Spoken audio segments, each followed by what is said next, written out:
તો વડોદરામાં ઈ-ધરા કેન્દ્ર મામલતદાર કચેરી ડેસર ખાતે વેચાણ દસ્તાવેજની તેમજ મરણની કાચી નોંધની પાકી નોંધમાં ફેરવવા માટે ₹6,000ની લાંચની માંગણી કરાતા ખળભળાટ મચી ગયો હતો। જો કે આ લાંચને લઈને વડોદરા ગ્રામ્ય એસીબી પોલીસ સ્ટેશનનો સંપર્ક કરવામાં આવ્યો હતો, ત્યારે ફરિયાદને આધારે એક છટકું ગોઠવવામાં આવ્યું હતું।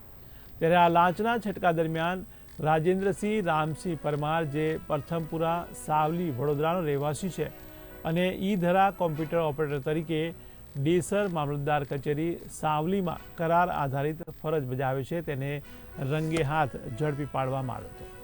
ત્યારે જનસેવા કચેરીની સામે આવેલ પૂર નિયંત્રણ ઓફિસમાં લાંચની રકમ ₹6,000 સ્વીકારી તે ખિસ્સામાં મૂકતો હતો, તે દરમિયાન જ એસીબી દ્વારા તેને ઝડપી પાડવામાં આવ્યો હતો।